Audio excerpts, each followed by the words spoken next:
The Official ndabasuhuje kandi mbaye ikaze muri aya makuru agezweho. Birumvikana tugarutse muri update aho tugiye kuba tubabwira uko bihagaze hano hakurya muri Repubulika Iharanira Demokarasi ya Kongo, aho rwose ivumbi rikomeje gutumuka nyuma yuko M23 ikomeje kugurukana ku buryo bukomeye cyane coalition ya FRDC hariya mu nkengero za Kanyabayonga, nyuma yuko ku munsi w'ejo igitwa FRDC yagize itya igasetinga ibibunda bya muzinga igatangira gusheringa uduce M23 ikontorora harimo aka gace ka Gikuku. Byaje no kuba ngombwa ko bamwe mu baturage bateza Gikuku baza kubigenderamo, harimo abapfuye ndetse n'abakomeretse.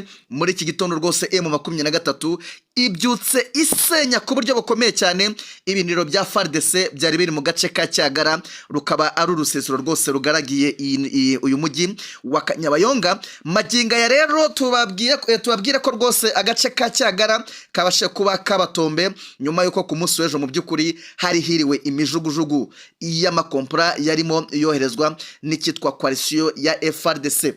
Turaza kugaruka ku buryo ki M23 ikomeje kugenda izenguruka cyangwa se igota coalition ya FRDC muri kara gace ka Kanyabayonga, ariko nanone muze kunyemera rwose tugaruke muri rishyamba ry'ikibira. Tuze kugaruka mu by'ukuri kuri za mayiti muvuga ko ari 32 amakuru ke The Official ibazaniye nuko ari company yahanaguwe hariya n'ikitwa Red Tabara. Mwabantu mwe abarundi umutaramu wanyu Ritadi Kedi ngababwira nti ibyo bintu murimo bizaba kwegera akaga gakomeye cyane.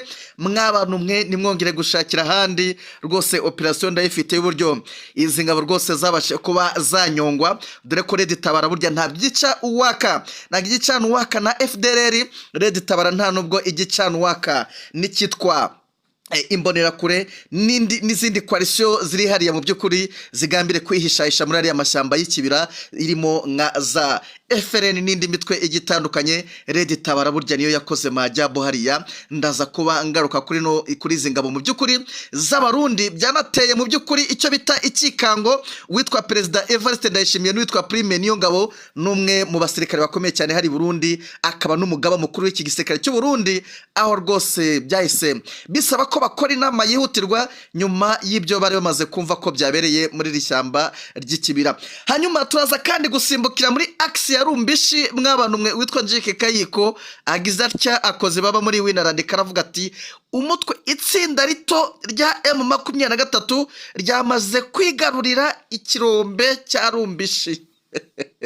Ariko none ibintu birakaze mwuka byaramwe. So maginga rero ubu tuvugana rwose FARDC nibwo yakemera ko Rumbishi yabaye tombe, ariko ntago bavuga ngo ni Rumbishi, baravuga ngo ni ikirombe cya Rumbishi M23 ngo yakigaruri.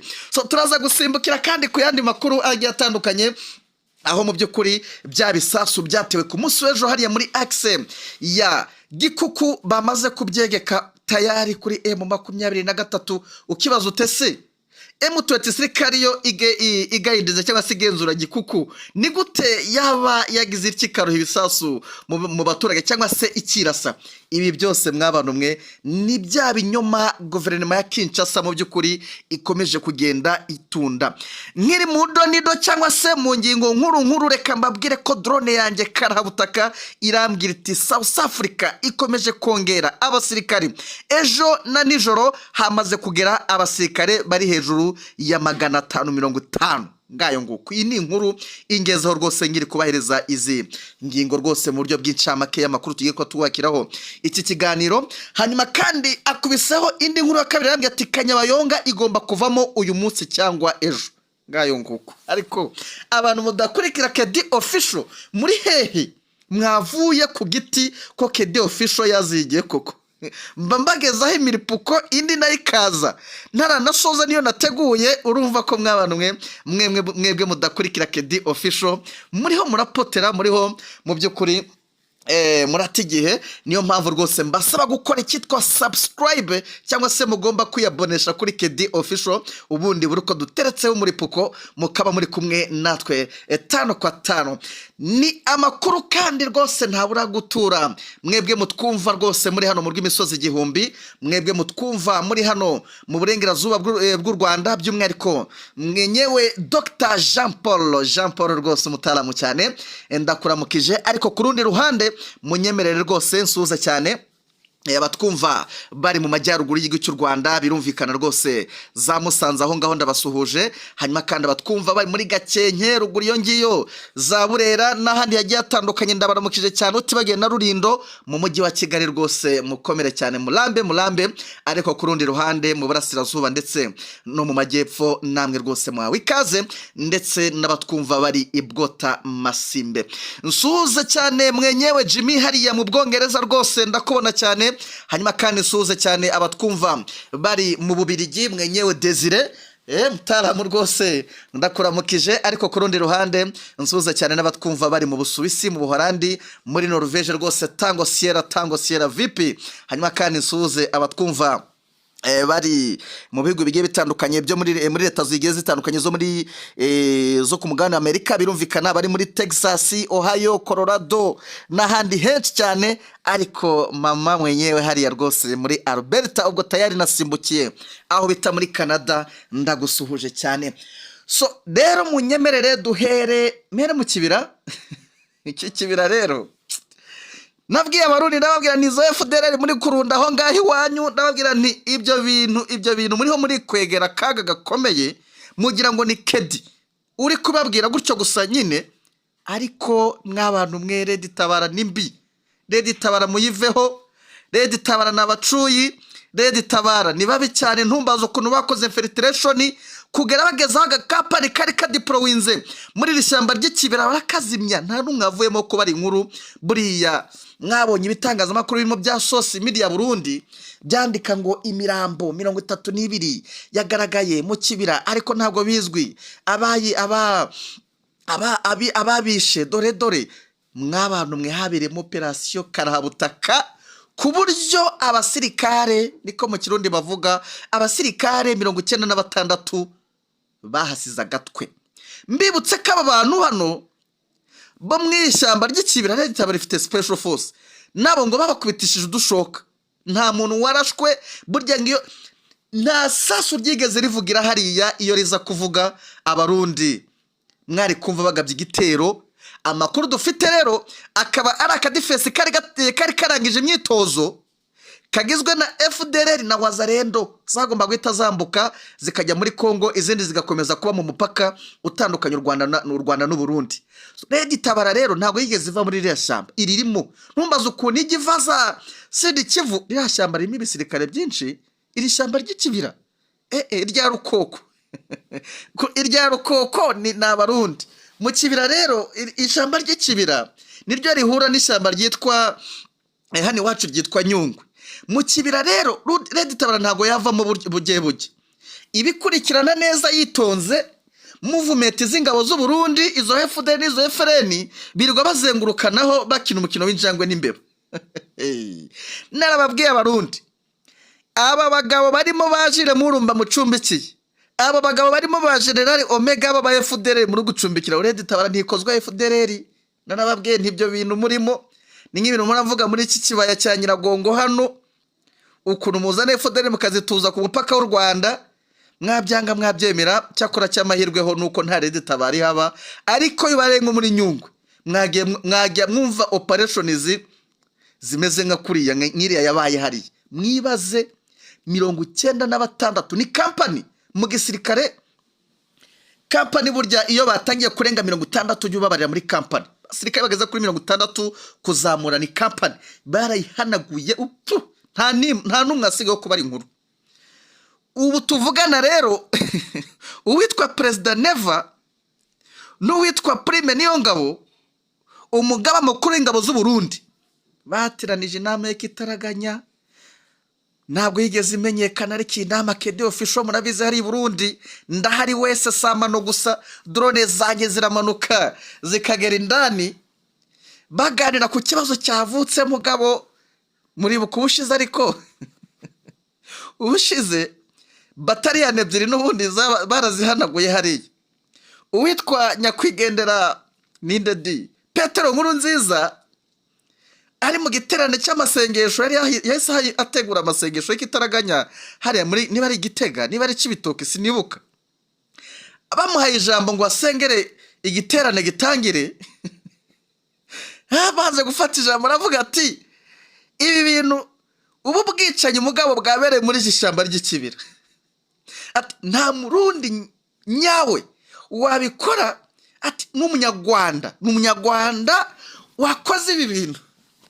None nkaho atakwemwe icyo gihe nabwo FDL zabaye nyinshi hariya, ariko mu by'ukuri nta kimenyetso yigeze atanga ko ari u Rwanda rwabikoze. Icyo gihe Red Tabara irakaza di. Icyo gihe bamwohereje amafoto. Icyo gihe ngo hari umwe mu basirikare bafite amapeti, niba ari lieutenant niba ari captain, bari batabanyitse yagiye Bujumbura, agarutse ategereza ko bamuhimisha kuri opi, araheba.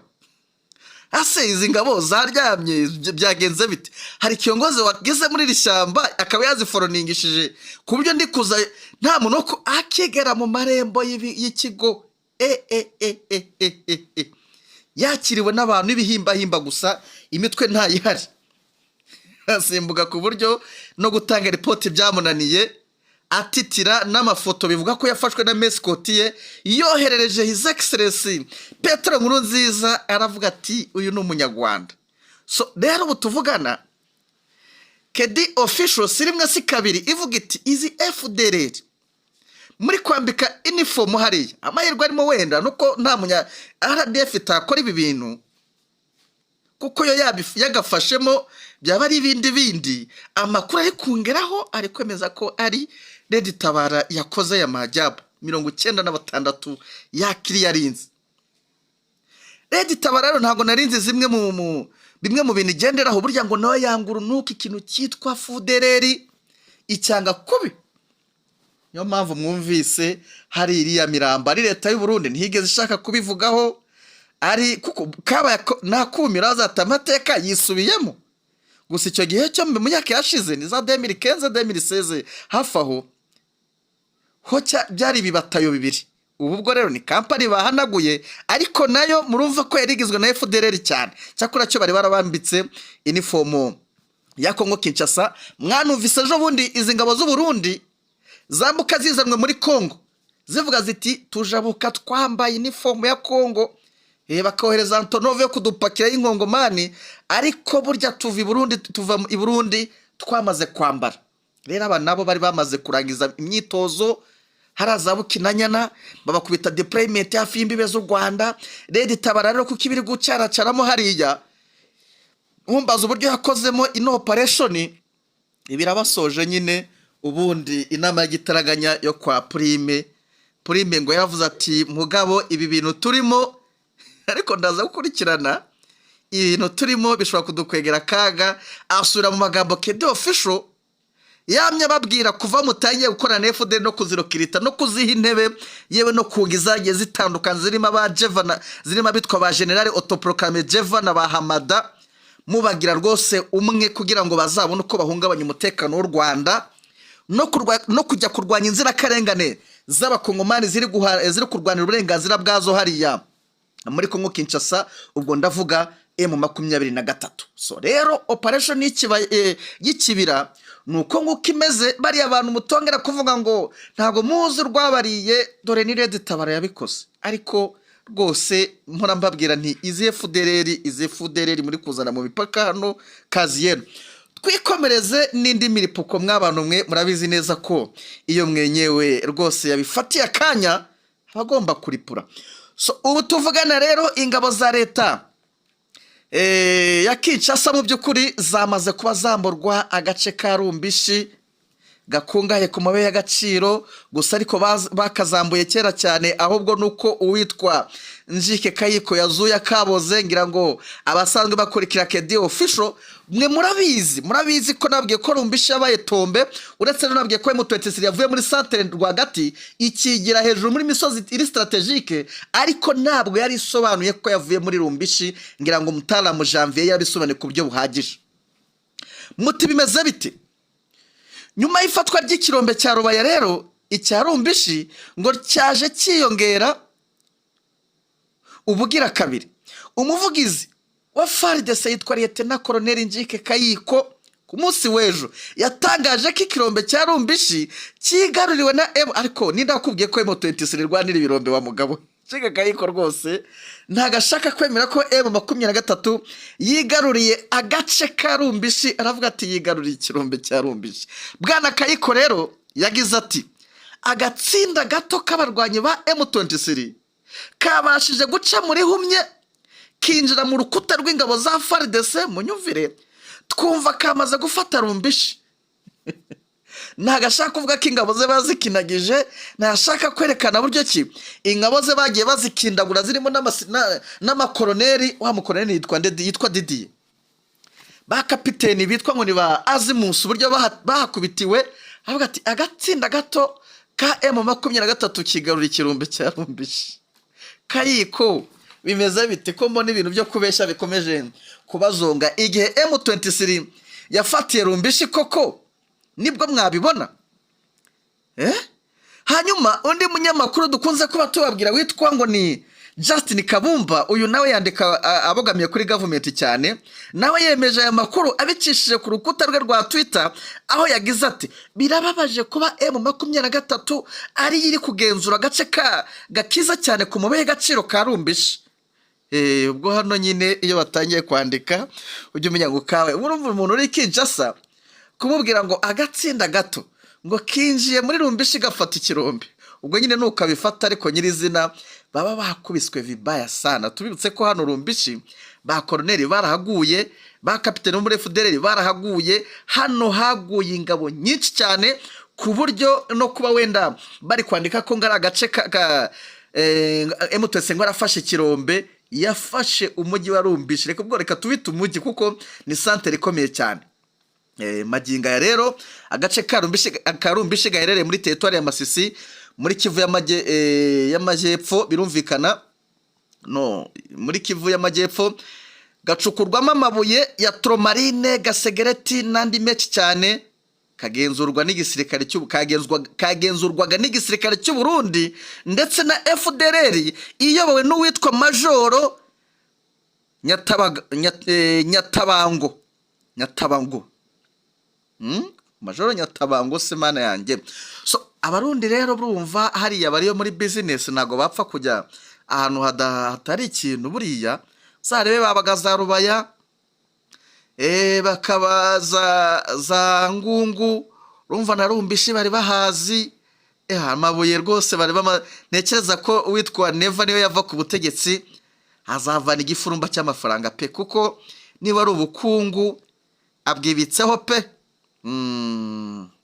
Abwibitseho dukurikije buryo ki mu by'ukuri hariya ingabo ziyagiye zidipolowinga mu duce mu by'ukuri turi strategique ku kintu kijyanye n'amabuye y'agaciro.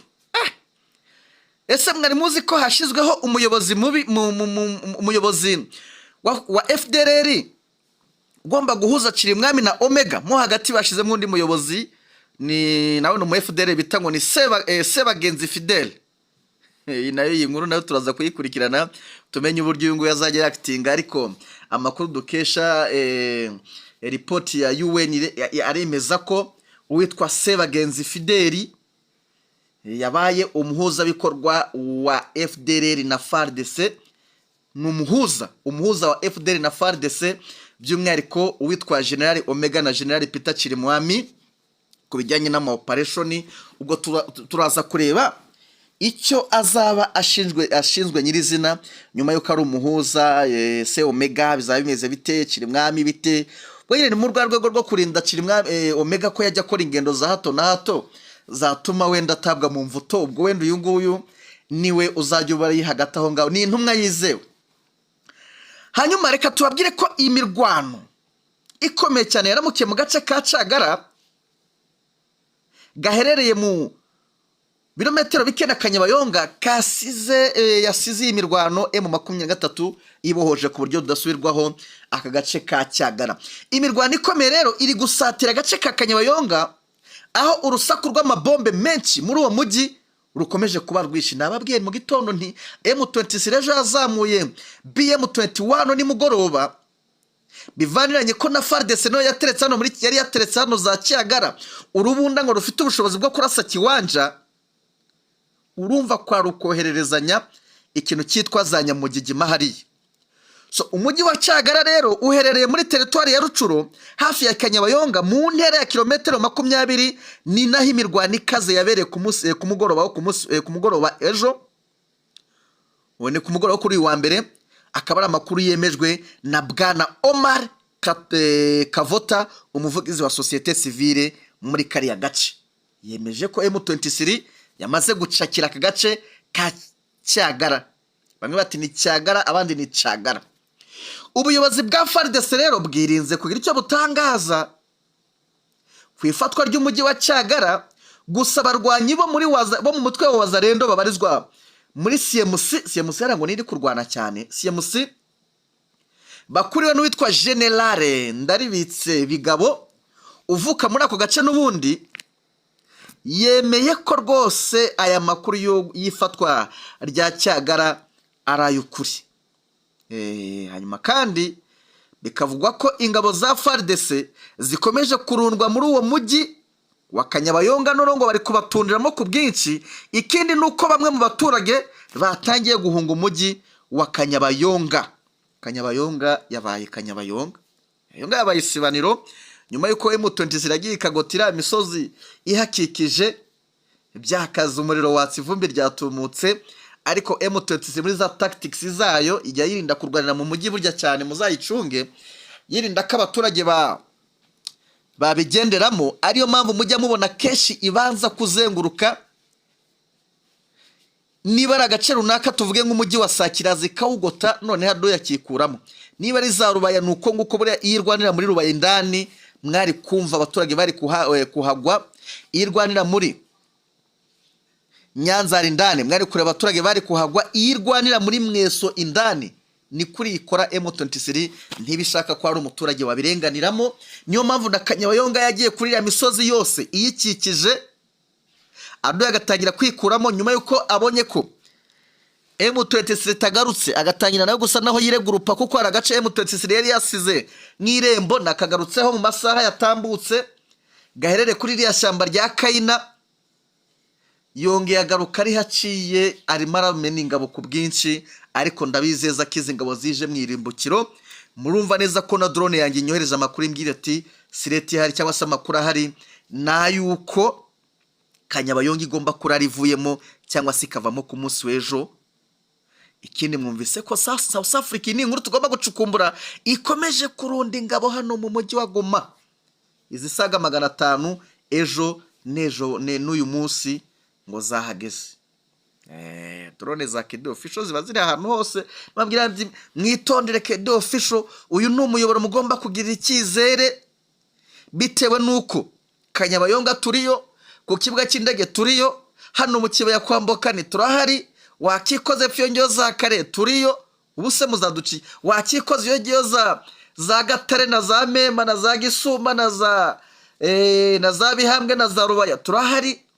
Rero mugomba kwicara mugatuza mukumva amakuru kuri Kedo Official, mukareka kujarajira muri biriya binyamakuru bindi bibayobya, kuko Kedo Official yazigiye nagarukwikina mu mbabarire. Ariko i Burundi nibagiye kubabwira ko ni Burundi tuyicaye, di Burundi noneho ni ibindi hano mu gahugu kinyegeje. Ndahari wese ku buryo igihu yose cyaracara hariya mba ngomba ko wa mbere magomba kwiripura. Dore operation yo mu kibira yariki no operation nayisimbutse, hari byinshi umuntu yakayivuzeho, ariko reka dutegereze tuzajya tubibwira igihe kizagenda kibidusobanurira. Murabizi neza ko Red Tabara iri na FDLR biri byanga byakunda bagomba guhondana imitwe, ariko operation zo mu kibira zikandyohera kuko impamvu nta sasu rikunda gukora muri kiriya kibira. Reka operation ukuva ngo barasaguye, reka ayo niwumva amasasu ari mu kibira ziba ari FDLR n'abanyabitenge, navuga hajya ngo nabana bibiswi abariya bitwa ngo nimbonera kure baba bari ku mafunzo haraza bukinanyana n'ahandi.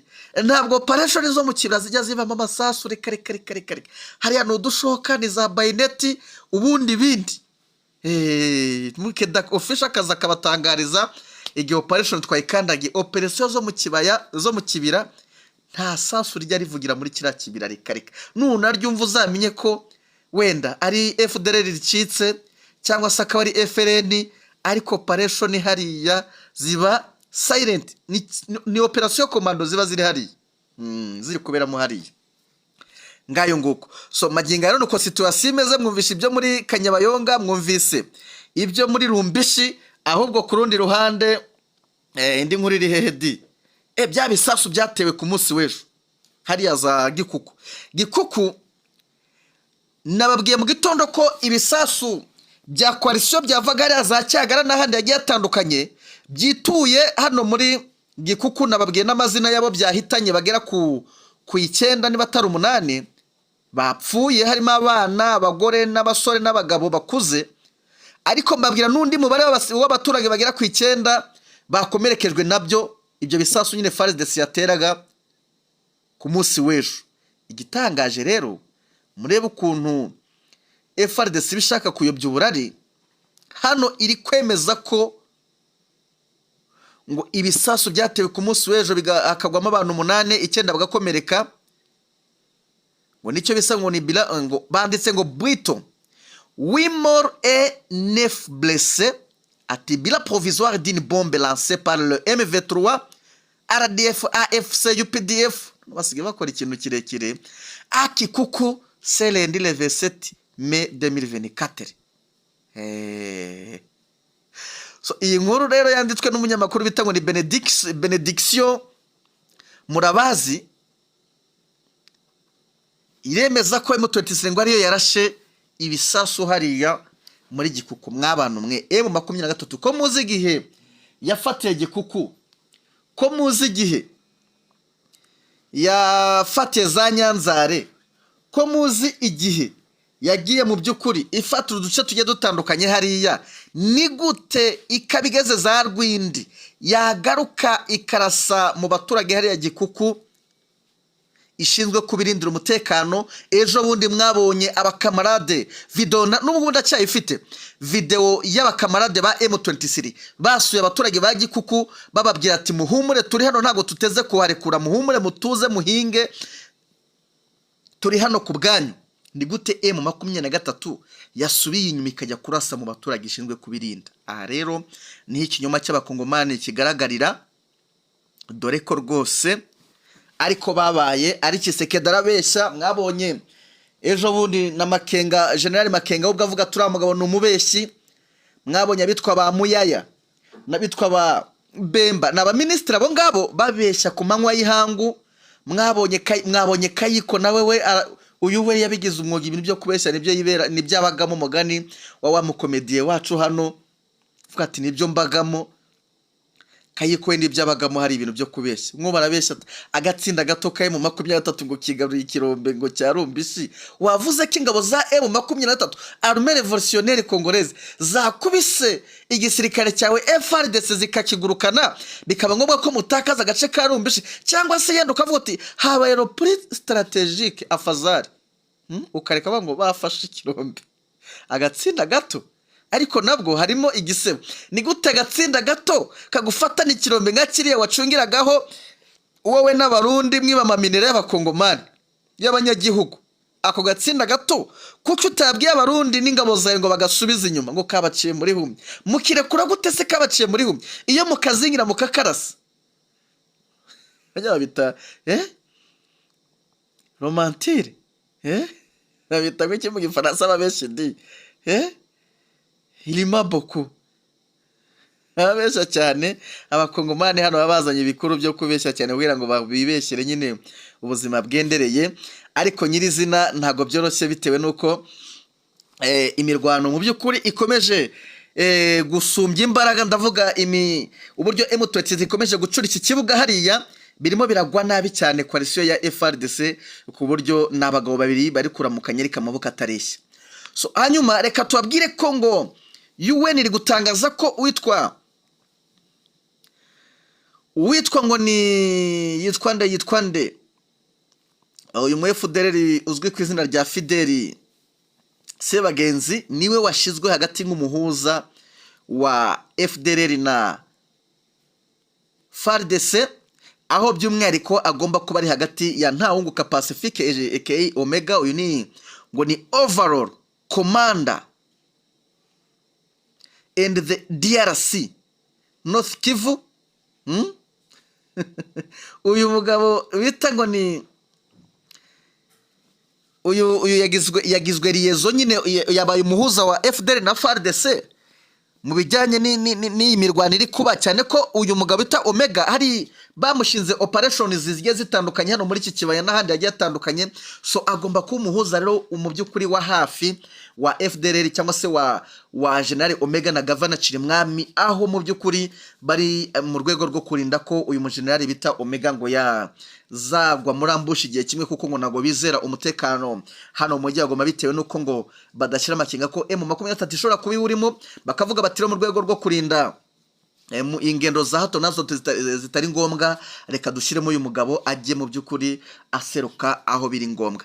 So uko niko situation imeze muri aya masaha rero. N'urugamba cyakora cyo hariya muri Axe Kanyabayonga rukomeje kujya mbere. Ntekereza ko mu biganiro byacu bitaha mushobora kuza kubabwira noneho ko Kanyabayonga ibaye tombe ku buryo buri totale, ariko ku rundi ruhande rwose icyitwa kompora, icyitwa za RPG za mota hariya ziri kuvuza ubuhuha, za 14 hariya ngo ziri kurasa byakaze cyane, ndetse na BM za M23 ziri gucishamo zikohereza n'imijugujugu gusa y'amakompara ari kumvikana hariya muri iriya Axe ya Kanyabayonga. So turaza gukorikirana rero, turaza gucukumbura turebe ibyizi ngabo za SADC ya South Africa zije gukora. Birumvikane ko ni imirwano n'ubundi zizanye, ahubwo turaza kureba tuti ese izi ngabo nakaye gashya zizanye. Mu biganiro byacu bitaha mwumvishe ko ari breaking news tugezeho tukiri mu kiganiro, aho abasaga 550 rwose bo muri Afrika y'Epfo bamaze kuba bashyikano ku kigo cy'indege Kigoma, aho izwi nko ku Plaine d'avion. Nukuvuga ngo rero turaza kugaruka mu masaha imbere tureba uko situation irabimeze. Ese Kanyabayonga irabatombe ku buryo buri total, ese izi ngabo za South Africa bagiye kuzideployinga he, n'ibindi mwabantu mwe murabizi neza ko kwa KD official ikitarabuze ni imiripuko. Mwebwe ni mukore subscribe, muni abonesha cyangwa se mu gifaransa ngo ni abone, ikindi muna sharing video zacu. Munibuka ariko message y'ingenzi cyane gutera inkunga umuyobora KD official, kuko drone zacu burya ziba zikeneye ibitoro. Mwabantu mwe guhagarika drone hariya mu kibiri gakurikirana operation nyinyi narimba mbakiriye ku mayange, ntago nyibabwiye mu buryo buri furu, kuko hari genzaza rimwe nyiripure, ariko ku rundi ruhande ntago byari kubuza ko nyibasogongezo mu gihe nkikiri gukusanya icyo bita ibizibiti n'uburyo operation yakozwemo. Ese yakozwe n'abari bambaye gute, yakozwe n'abasirikare bangahe, ariko umubare w'abahaguye ntago ari 32 ni 96 company. Urumva udafite drone ziri active zikora cyane, ntabwo rwose hano wasyaho. Nyamuneka mutere inkunga KD official rwose kuri iyo nimero iri kuri thumbnail. Iyo ngiyo ni nimero mutaramu, ubundi tukomeze kugenda tubagezaho ya miripuko ikiri moto. So tuza gusubira amasaha imbere rero, n'umutaramu wanyu Ritadi KD. Bye bye.